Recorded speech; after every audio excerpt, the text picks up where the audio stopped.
Welcome and thanks for tuning in to the Victorian Aboriginal News Van Talks podcast. I'm your host, Charles Pakana. Victorian Aboriginal News acknowledges and pays respect to traditional owners and custodians across Australia. We acknowledge the elders who have gone before, those who currently lead their communities, and those who will follow in years and generations to come. This podcast was made possible with support from the Community Broadcasting Foundation. Find out more at cbf.org.au. Joining me today on the program is Gunditjmara woman Laura Thompson, a co-founder of the very high-profile and well-regarded Fashion as a Platform for Purpose company, Clothing the Gaps. Laura, thank you for coming onto the program today. Thanks for having me. Laura, merch with a message. Now, Clothing the Gaps famously uses fashion as a platform for purpose. When you started, did you immediately see a T-shirt as being as effective as, say, a protest sign or a public health campaign? It's really interesting because I'd always been creating merch. Previously, I'd just used them as incentives for community to participate in health programs. So when we started Clothing the Gaps, what we really did was take that merch and open it up outside of the Victorian Aboriginal community. I think mob have always sort of been wearing their values. Like when I was growing up, I always think about myself going to a rally in a pram with a protest tee. Yeah. So I feel like political fashion, it isn't new. And essentially everything we wear is political, whether it has a message on it or not. You know, where it's made, how ethical that is, what different brands say about you and your personality and what you stand for. So, you know, we've got an opportunity when we get dressed every morning to let the world know where we stand on certain issues. So our clothes really, they're an opportunity to not only look good, but spark conversations. And I think more and more people buying more consciously and looking for opportunities to make sure that every dollar they spend consciously. And if you can spend consciously and also spark a conversation that creates social change, I think that's the perfect combination. We'll come back to that fashion with a sense of purpose and conversation started in a short while, but I just want to talk a little bit about the genesis of the company because you started off with non-Aboriginal woman and your co-founder, Sarah Sheridan. Tell us about those early days and what inspired the actual formation of the company itself. Yeah, so I first met Sarah when I was a manager of a healthy lifestyle team at the Victorian Aboriginal Health Service, and she actually approached me to be a student placement, which she did, and we had a real connection. Our skill sets really complemented each other. After that, I offered her a job and she worked for a few years alongside myself at the Victorian Aboriginal Health Service. We were running incredible programs with lots of community engagement and retention and lots of energy. And I think we got to the point together where we thought we want to really step outside of the limitations of government funding. Yeah. Yeah, and that was really what, I guess, sparked us to create a business called Spark Health, which was essentially a health promotion business. It wasn't a great business idea. We always laugh about it because our competitions did it for free. No one was paying us to tell them to drink more water or move more or smoke less. So we were subcontracted to Wathaurong Aboriginal Co-op. We worked and established the junior football club at Fitzroy Stars under the banner of Spark Health. But when COVID hit, all those community activations and health promotion programs were running, we could no longer do, and we became really nervous and said, God, what are we going to do? All we've got is the internet. We pivoted really quickly, ran some health programs online, some virtual fun runs we ran, which were awesome. And then we also started to think, all right, let's open up this merch range, which previously had been focused on being like participant incentives. So that was really as a result of COVID. So something good for you came as a direct result of COVID. Yeah. And it was also, if you can remember at the time, it was the rise of the Black Lives Matter movement. Of course. Yeah, here in 2020. And lots of people were realising that we too had injustices for First Nations people here. And there was these rallies all across the country and people wanted to wear a T-shirt. And in many ways, we were first in the market. At that time, we had 2 T-shirts for sale. We had a Free the Flag T-shirt because we had received a cease and desist for using the Aboriginal flag on our shirts. And we had an alternative design to the Aboriginal flag, which was kindly donated by Carla Scotto, a non-Indigenous climate change artist. And if you know Clothing the Gaps, you would have seen this iconic design. It says, always was, always will be, in the shape of the flag. Yeah, of course.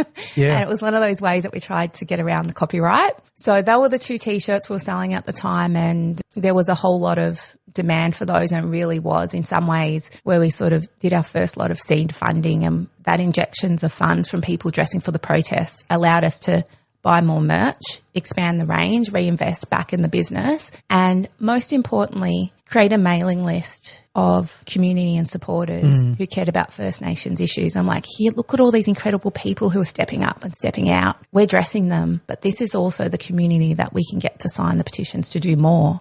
You know, it's like we'd literally build a community of allies alongside mob who wanted to see better outcomes for First Nations people, and we're doing it through the brand. You mentioned copyright, and that obviously brings up the huge issue that arose several years ago with The Gap. Yeah. That clothing brand. Tell us a little bit about that, because that really was quite a stressful period for you and Sarah. Yeah. So at the same time we had the Free the Flag cease and desist, we also had in our drawer a cease and desist from the American giant Gap Clothing, because the word clothing, the Gap, clothing and the were too generic to trademark, which left the word Gap. So it just came down to that. Yes. Goodness me. And I thought we were going to get in trouble from the Australian government for it being a play on the word closing the gaps. But at that point in time, we didn't have money to go to the trademark tribunal to challenge the Gap. That's why we chucked it in the drawer. We had 6 months to deal with it. And in that 6 months, with the Black Lives Matter movement happening, the increased support for Free the Flag, we started to realise we'd built momentum around Clothing the Gap, and we wanted to fight back because we thought our brand's nothing like the brand in the US brand. Like, you can't get confused by them, and we wanted to challenge them. And when I had actually a lot of lawyers reach out once they heard about the Aboriginal flag copyright debacle to represent us pro bono. And I got a little bit cheeky, and I asked one of them and said, look, you can have the job, but you have to represent us on the Gap as well. Oh, why not? Why not? And the response obviously was, yes, I will do it. Yeah. And we've been friends ever since. And I just think I hit the jackpot with this law firm, FAL Lawyers, they're IP lawyers. And Peter Francis, he was one of the partners there, and he was just incredible support all throughout the Free the Flag campaign. We were definitely on a journey together. He never counted his hours, and we talk about allyship. It's a great example of that. And he got us the best representation to fight back the Gap as well. Unfortunately, we didn't win that, and they said there's technical copyright language around it. But basically, you couldn't differentiate between the two brands. I would argue you could, but the tribunal thought you couldn't. Oh, goodness. So at that point, we didn't want to change names, and we couldn't think of a better alternative other than adding the S. So it wasn't Gap, we were now Gaps. And the Gap was actually satisfied with just adding the S. You know, there's limitations on the way that we trade. Yeah. You know, we're primarily based in Australia, and I don't think they'd like to see us expand internationally because of the word Gap. Also, if you look at our branding, the words clothing, the Gaps are all one continuous word. Yeah. And that was part of the deal, was we couldn't emphasize the word gaps. So, you know, it took some creativity and commitment to get around it, and a whole lot of community support, because everything that had a tag on Clothing the Gaps had to be sold. So it was such a traumatic, turbulent time at Clothing the Gaps, and we're in so deep, but we had so many incredible experts around us and a community of supporters that I think understood that we'll just... You know, two girls trying to do our best that didn't understand a whole lot about copyright, but we're fighting back the best way they could. Well, it's certainly been successful for you. But let's just get back to your active encouragement of allies to wear their values on their tees. What I would like to understand is, what's the etiquette or protocol that you want non-Indigenous people to understand when they choose to wear Aboriginal branded apparel? Because that is a big issue. Yeah, I guess specifically for Clothing the Gaps, when you've got a message on your tee, whether that's always was, always will be, or Free the Flag, I think it's really important that you educate yourself and you're equipped with the knowledge, whether of the campaign or the true history of this country. So, because people will talk to you when you're wearing those tees. And depending on what suburb you're in, like I always like to say, like I'm in Brunswick, we're based in Brunswick, and I feel like Clothing the Gaps is uniform, but we're also in a bubble. Yes, very much so. And sometimes it's easy to forget that. And when you step outside of, our Brunswick bubble into other suburbs, you will see less and less clothing the gaps, especially in, we are political fashion because when we track our sales to postcodes, we are only selling to Greens and Labor voter postcodes. So in those Liberal national seats, you'll see very few clothing the gaps tees. And that's actually what excites me is those people who choose to wear their values in places where it feels less safe, because that's a huge responsibility and burden, and one that should be shared with non-Indigenous people to carry those conversations as well.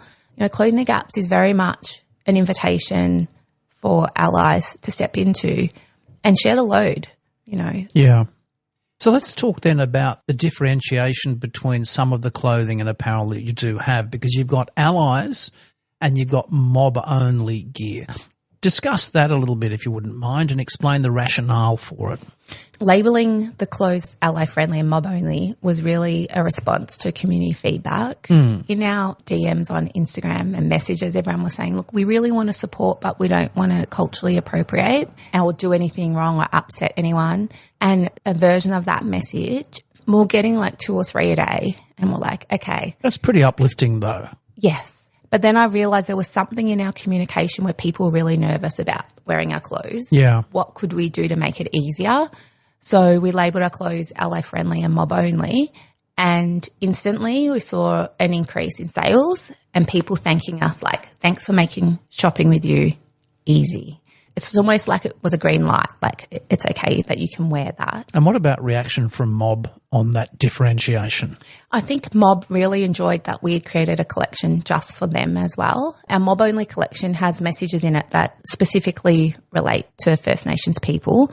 Like, for example, we have a T-shirt that says sovereign. So if you're not a sovereign person to this country, it wouldn't make sense that you wore a T-shirt with a sovereign message on it. Also in that collection is our Shades of Deadly T-shirt, which talks to all the different colours First Nation people's identity can come in. So, yeah, both of those campaigns that all people can learn about, but those messages like Shades of Deadly and sovereign are just for mob. How do you see this organisation plays out in promoting political and social change? Because we're in Victoria, this is a place of treaty, this is a place of truth-telling. How do you see the apparel that you put out and design and will design promote social and political change? I love this question because I feel that business is uniquely positioned to do it so well. And as a social enterprise, we're, profit for purpose, we are not afraid of upsetting the government or worrying about our funding being pulled. So it makes us perfect advocates, actually. So we use the grand swell of community support and they fund us, essentially, to create the change. And brands are, I've once heard that brands are more influential than politicians. We certainly have more followers than a lot of politicians. I'm laughing because how did this happen? It's what keeps me in the work. And I think the perfect combination is when you combine business and brands like ours with government organisations and not-for-profits. And together we work to share messages. I mean, an example of that now is the work we're doing with the First Peoples Assembly and Together for Treaty. They may receive some philanthropy or government funding to do it, but we're able to share the messages and the work they're doing, elevate their messages with our community of people as well. And, I always love to see businesses being brave and doing good. And I think the more of them as a collective that do that we're actually very well positioned to create social change. You mentioned that you're a social enterprise and profit for purpose organisation. Explain how that works, because you and Sarah could well be making quite a pretty penny for yourselves, yet most of it, the profits go back to community. Just talk a little bit about that and show us how it works out. So we're a certified social enterprise. So basically when we set up the business, you sort of write into your constitution that at least 51% of your profits go back into a social cause. And as part of being certified, you have regular audits and all of those things, which is great. I think we have lots of certifications, including B Corp certification and Ethical Clothing Australia certification. I think it's important for that transparency piece for our audience. And I think in general, with lots of greenwashing and purpose driven washing around. It's important that, people know that there's other people checking in on what we're saying is true. So for us, the values of closing the gaps are to advocate and educate and celebrate. So, we're spending our profits on educating and running campaigns. And to be honest, retail's tough, the cost of living. So it's this real balance between focusing on the purpose of the organisation. It's lucky the purpose of our organisations is built into every tea, and being a viable business because we're not propped up by any government. And that's the trick with social enterprise is how do you, straddle both worlds of purpose and profit? Well, in a way, it's sort of staying relevant, isn't it, as well? And that brings us to the next question. How do you stay relevant given the ongoing changes and increase in calls for First Nations rights that are occurring right across Australia? I think early on we realised we couldn't do everything for everyone, and we're getting all these requests to share different causes, and we just couldn't be across the issues deeply enough to do them justice. So we started to look for community partners and just elevating the work and just really had a less is more kind of approach. So now we're doing work in the treaty space led by people who are the organisations that are leading treaties. So we're literally just elevating their work. And some work in the Torres Strait with Our Islands, Our Home, so elevating the work of the group there talking about climate change on the island. So we very quickly realised that it was hard to run the social campaigns and the business, but we could elevate the work of others, share their petitions and exist. So what's been the biggest single surprise or lesson that you've learned about the Australian public through the clothes that they choose to wear? God, I mean, I have to go back to the referendum and the night of the referendum when, it was announced that, it was failed, and just looking at sales later that night, which was a devastating night, and I hadn't looked at, our Shopify at all that day, and seeing the amount of support, the 6.2 million people that voted yes, the number of people that brought a T-shirt that night was phenomenal. It was one of our biggest sales days that we've ever had and completely unexpected. So when I sat in that sadness of losing the referendum, I was also sat in this hope that so many Australians that I suspect were wearing their values on their tee with their yes tee and then want to continue to wear that. And I was like, all right, Laura, this is a sad day, one that will impact on, you and the community for the rest of your life. But it's easier to identify the Australians that want to step up and support First Nations people now, and how do you harness them into your business into the future? So do you see the role of businesses like yours becoming more or less critical in driving social and political change over the next few years? I think we need businesses to step into this space. We talk about brand bravery. I mentioned earlier that we're a B Corp, so there is a community of businesses that focus on doing business for good. Yep. And working alongside those businesses as well to create change. One of the campaigns that we're leading now is the Not the Date to Celebrate campaign.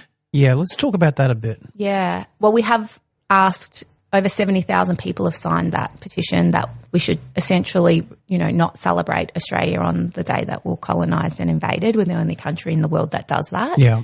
And I think we can all agree that perhaps January 26 was the worst day to pick.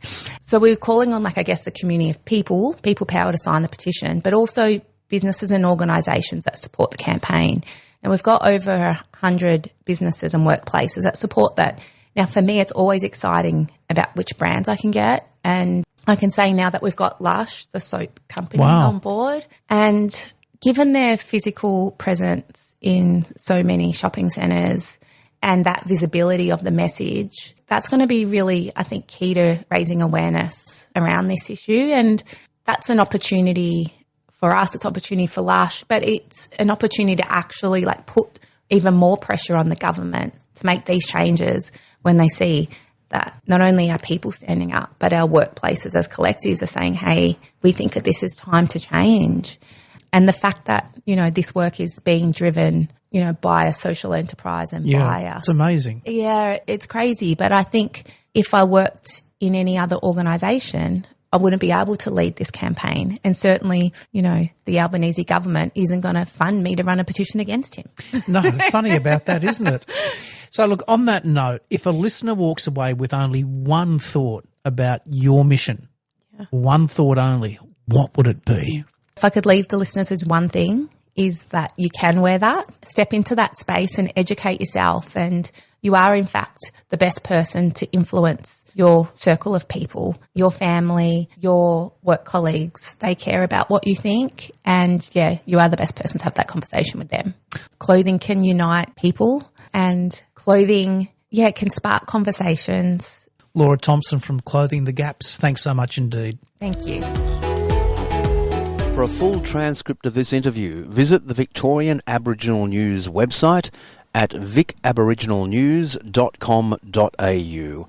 Until our next episode, stay safe and stay informed.